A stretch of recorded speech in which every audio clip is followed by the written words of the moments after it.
আমরা অযাচিত কোনো দাবি প্রেক্ষিতে তাকে গ্রেপ্তার করতে বলতেছি না। আমাদের তাকে গ্রেপ্তার করার পিছনে সুস্পষ্ট কিছু দাবি আছে। বাংলাদেশ যে একটা ফ্যাসিবাদী রাষ্ট্র কায়েম হয়েছে, এই কায়েমের প্রক্রিয়ায় যারা মূল ভূমিকা পালন করেছিল যে কয়েকজন, তার মধ্যে লাকি একজন।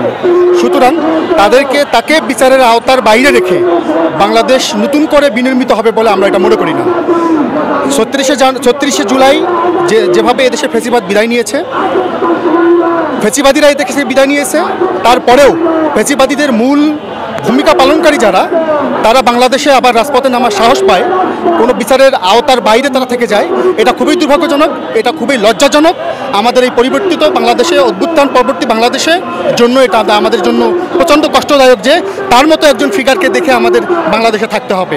আমরা গায়ের জোরে কোনো কিছু করতে চাই না, আমরা এটাও বলতে চাই না, বাট তাকে গ্রেপ্তার করার অনেকগুলো যৌক্তিক এবং আইনগত ভিত্তি আছে। এই জন্যই আমরা তাকে গ্রেপ্তার চাই।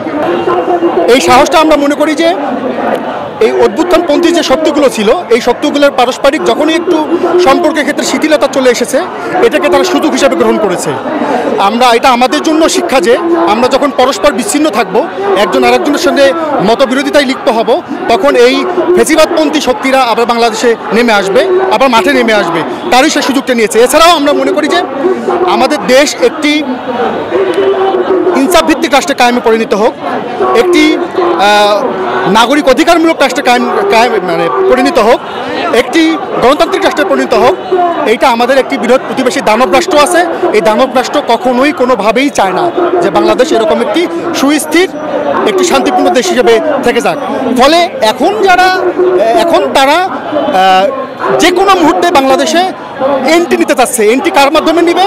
তাদের যে জায়গাগুলো আছে, এগুলো জায়গা পর্যায়ক্রমে সব ধ্বংস হয়ে গেছে। সুতরাং যারা এখন অক্ষত আছে, তাদের উপর ভর করে আবারও নতুন এজেন্ডা বাস্তবায়নের জন্য, বাংলাদেশকে অস্থিতিশীল করার জন্য তাদেরকে মাঠে নেমেছে। এটা খুবই সুস্পষ্ট একটা ব্যাপার, এটা সবাই জানে। এটা খুবই দুর্ভাগ্যজনক। বিগত সময়ের যে সিলসিলা ছিল ফ্যাসিবাদী আমলে, এই একই সিলসিলা আমাদের উপদেষ্টাদের কারো মাথার মধ্যে, অ্যাপ্রোচের মধ্যে আমরা এটা দেখতে পাচ্ছি। টুপি দাড়ি পাঞ্জাবি পরিহিত একজন মানুষ বাংলাদেশে গত 17 বছরে সেকেন্ড ক্লাস নাগরিক হিসেবে বিবেচিত হয়েছে।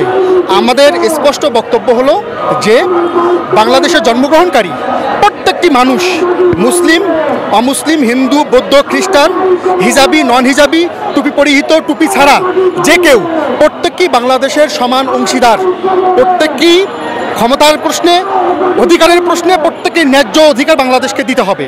এখানে কারো প্রতি কোনো শব্দের মাধ্যমে, কোনো অ্যাপ্রোচের মাধ্যমে যদি এরকম আমরা বুঝে নেই যে পূর্বের যে সিলসিলা আবারও ফিরে আসতেছে, এটা খুবই দুঃখজনক।